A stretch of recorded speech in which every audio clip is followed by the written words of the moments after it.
I am so sorry about the delay. I've had a very hectic last few weeks, and being completely honest, I've had a few depressive spells, existential crisis about what I want to do with my life, and a whole bunch of fun stuff. So I'm really sorry I couldn't get this video out at a reasonable time. I wanted to get it out a week later. I think it might be 2 months later, but better later than never, right? And I'll try to make part 3 come out way sooner. And I actually have some other videos on the works. Anyway, without further ado, let's go! Black triangles, also known as V-shaped or boomerang-shaped UFOs, are a type of UFO that was mostly reported in the 1980s to mid-2000s. They were mostly associated with the infamous Belgian UFO wave and the Phoenix Lights respectively, though were spotted earlier in the Hudson Valley series of UFO sightings of the early 1980s. As an interesting aside, since UFOs are often spotted at night, there is often some confusion on whether or not black triangle UFOs are actually triangular or V-shaped, or they're actually just a series of lights in a triangular formation. The infamous Phoenix Lights case, which we'll get to next actually. Several items with reports say that the spaceship as a whole blocked out the stars, which led people to believe that there was actually a solid V or triangle-shaped object instead of just light formations. The Phoenix Lights were a series of lights thought to be of the aforementioned black triangle type of UFO seen over Prescott, Arizona, and eventually Phoenix, Arizona. I mean, that's the name, Phoenix Lights, of course. I mean, why does Arizona get all the cool stuff? Does Arizona get cool stuff? I've never been to Arizona. I've only been to my home state, Florida, and Georgia. You know, I'm really Miss Worldwide over here. Anyway, what makes them so notable is the sheer amount of eyewitnesses, all the way from civilians to the governor of Arizona, and they all have similar reports in what they say, such as it blocking out stars or simply not making any noise whatsoever. All this gets me is how the lights just seem to appear and disappear, yet always get the same shape form. Really cool to look at, actually. Oh boy, dead aliens! The alien autopsy was an alleged recording of an actual autopsy of a gray alien, generally to be believed from the Roswell crash site. The recording was released by Ray Santilli, a London-based musician and, I believe at the time, music store owner, who received the tape from an anonymous source and released it to the public. Fox Television broadcasted the contents of the tape on August 28, 1995, and twice more with massive ratings. The special was hosted by Jonathan Frakes, yes, that Frakes, as an unofficial episode of Beyond Fact or Fiction, and had many talking heads from special effects and other filmmaking professions examining the tape. It's honestly a really good watch. Several of the effects people are so enthusiastic and excited about the film, and we're just so happy to see such effects come from an amateur film production. Yes, film production. It's been confirmed the whole thing was a hoax with several people involved, and many of the talking head clips were manipulated to make it seem like the experts were saying it's genuine and not a great work of art. Bummer. The Betty and Barney Hill alien abduction case, also known as the Zeta Reticuli alien abduction case, happened on September 19th to 20, 1961. It involved two individuals and their pet dog, Betty and Barney Hill respectively, as they were returning from a vacation from Niagara Falls. They were currently in New Hampshire, I believe, on US Interstate 3, when they saw a strange object in the sky. Betty was the one who saw it. Barney got out to investigate, and he at first believed it was an airplane that was traveling to Vermont from Montreal. However, after a little bit, he no longer believed it was a plane, and from there spiraled a very strange account in which a light in the sky seemed to move across the sky. I know, very obvious. Betty, who has some experience with UFOs, which again were a fairly obscure topic at this point, believed it was that, and to their amazement, they accounted that the object landed before them, with 8 to 11 humanoid beings emerging and capturing them. However, the invasion ended in the blink of an eye. Strangely, however, hours have passed in what would have only been a couple of seconds. A very confused couple, they drove back to the house, and the next night, Betty claims that she found strange dust on her dress that she wore during the encounter. From there is a whole huge rabbit hole of just oddness, high strangeness, if you will, of the Hills recounting the alien invasion, of the Hills recounting what really happened in those hours, and so on and so on. It has been the subject of many books, movies, TV shows, and parodies, and it remains as probably the most famous alien abduction story to this day. The Aurora, Texas UFO incident is often described as a prototype of alien encounters. Happening in April 1897, a UFO crashed into a windmill in the town of Aurora, Texas. The ship only had one passenger, a being described as being not of this world, who did not survive the crash. They were given a Christian burial in the local cemetery, and their story was reported in the Dallas Morning News. The incident was a part of a much larger but generally forgotten series of UFO sightings of the 1800s known as the Phantom Airstrip Encounters, which is something I personally found extremely interesting and I can't wait to get to later. Anyway, despite being very continuous with that type of encounter, at least from my personal opinion, the Aurora UFO encounter is often considered an outlier, which I don't think is really true or valid. Bigfoot being an alien is a very complex series of theories that our lovable wood-ape Sasquatch is indeed an extraterrestrial. The theory dates back to 1973 in the golden age of the weird and the esoteric by Stan Gordon, who claims that he witnessed an increased amount of Bigfoots entering and exiting UFOs. The wording of that implies that there were sightings of that before that, but they were not super common. I feel like if just one sighting of that would occur, then that would kind of be a big deal. Anyway, the theory gained traction because it answers the question of why we haven't found Bigfoot remains, such as a corpse, blood, urine, semen. Haha, I said dirty words. I'm gonna be real with you folks. Most citations I found for this are either hour-long documentaries or very long books, and I ain't putting that much research or money into a 30-second long entry on an iceberg video. However, I am considering doing a weird dive into weird Bigfoot lore and stuff down the line, and for that I would definitely put in the extra effort. It's just that if I did extensive research on every entry, it would take a year for each video to come out, and I can't do that. You wouldn't want that, I would assume. As you can tell from the tone of my voice, the Bentwather UFO case and that clearly very interests me. Late on August 13, 1956, a series of falling stars were spotted over Lake Neath in Bentwaters, England, from 21:30 to 22:55 military time. Radar picked up an object moving at speeds of 2,000 to 4,000 miles per hour, approximately 3 to 5 times the speed of sound, though no object was ever spotted. Well, that's not totally true. They did see an ember star-like object, though it was later determined to probably be Mars. The case is often associated with the Rendlesham Forest incident, which is far more interesting, and if you look up Bentwaters on YouTube, you'll find videos on that instead, or even fusing the two. Anosauroid was a recreation of Stenoconisaurus, though later evidence found that there were misidentified Phylatornithinics as well, created by Dale A. Russell, and as you can tell, the recreation is very humanoid, in order to serve as a hypothetical situation in which dinosaurs learned similar ecological niches as primates. Although purely hypothetical, this still was a little too far into the mammalian from paleontologists and zoologists to really appreciate, as there was even a navel on this creature. What does this have to do with aliens, you may ask?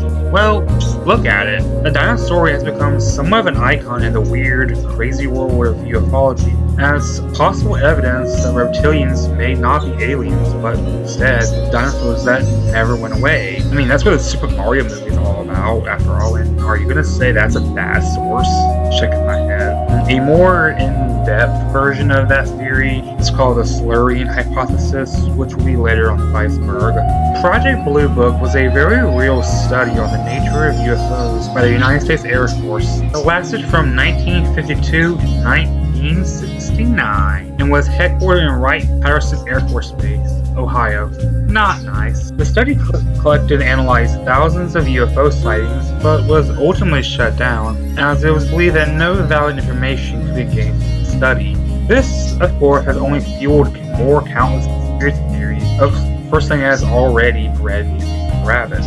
I plan on doing a video on Blue Book later, as it's a very big and long rabbit hole, and I actually have plans to do a video, not immediately, it's going to be something connected to the iceberg later, but there's a publication that is occasionally referred to as the Literal Blue Book that I got my hands on. It's wild and crazy and kind of dumb. I think it uses like screenshots from like video games, and I love it, and I can't wait to prove it. The Dover Demon is a creature of Massachusetts lore, first spotted by now painter Bill Bartlett, who was only 17 at the time. Another person, John Baxter, age 15, reported a similar creature at the same time. The being is often shown to be a short humanoid with long, scraggly, tendril-like limbs, an elongated head, and burning red eyes. The creature has been likened to the Managishi of Cree-lore, as well as bright aliens due to its similarity in appearance. A quick aside, when I was a kid, there was a TV show out called Lost Tapes. If you're younger, no, that's not something Windigoon just made up. I also watched it, and the episode of the Dover Demon was a parody of the Blair Witch Project. You know, I was only a kid back then, so I didn't know the Blair Witch Project was a thing. So I thought the episode of Lost Tapes was just really, really popular, because I always saw images of Blair Witch Project, and some of the shots, the Dover Demon episode, are straight up recreations of Blair Witch Project shots. Anyway, it's kind of funny to me how so many pieces of media try to portray the Dover Demon as a scary, cruel monster who kills people. Just look at it. It looks so cuddly. As an aside, I feel kind of bad for Bill Bartlett. He's actually an insanely talented painter who just never seemed to make it big. Although many interviews with him said his art is featured in many galleries, so maybe he is fairly successful. He has, in some interviews, claimed that he wished he was. They claim he didn't see the creature, as he felt that's everything he's been looking for. And I do feel kind of sad for that. Only being known for one thing that happened when you were just a kid is not good. Oh boy, this is going to be kind of a long one. The Drake question is an argument very much associated with the Fermi paradox. It is a simple equation used to determine the probability of alien life. It goes like this.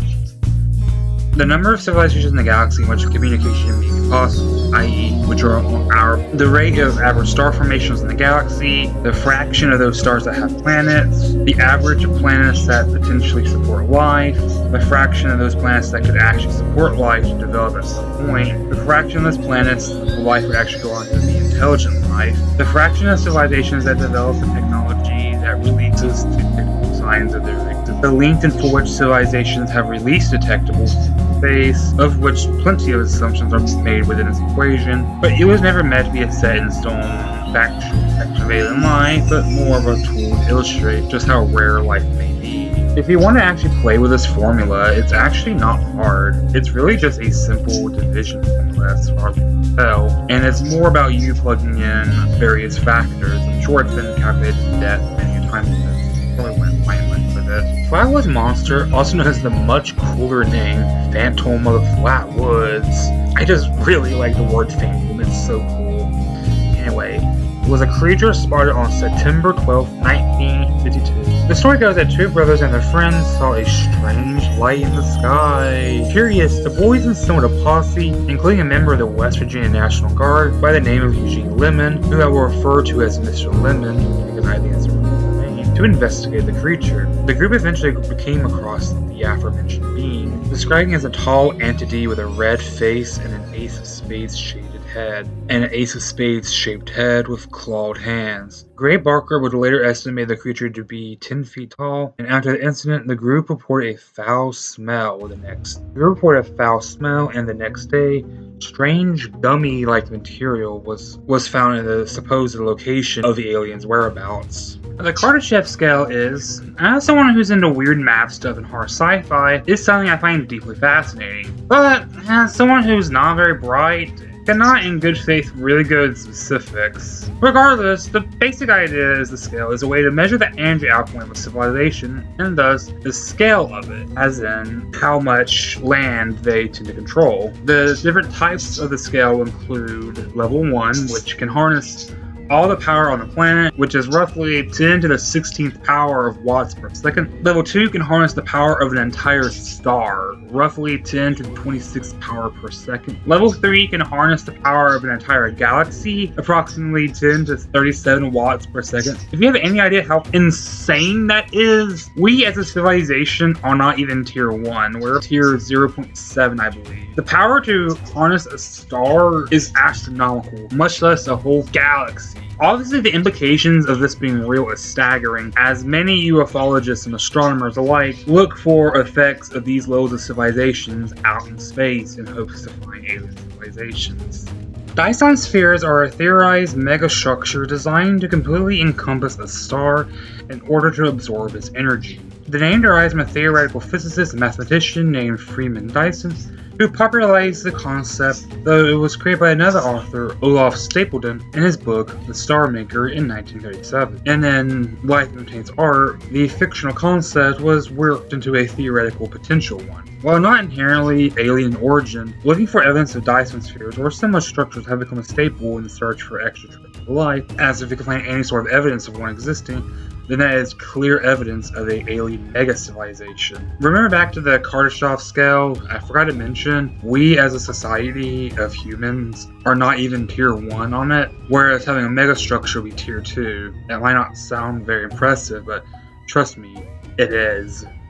The Close Encounter system is a way to determine the level of an alien encounter, coined by J. Allen Hynek. Nocturnal lights in the sky, which is seeing a UFO at night. Daylight disk, which is seeing a UFO at day. Radar visual, which is a UFO on a radar. An encounter of the first kind, which is seeing a UFO at a low level and thus can see it quite detailedly. Close encounter of a second kind, which is a UFO encounter with a physical effect is claimed, such as animal reaction or some sort of weird feeling.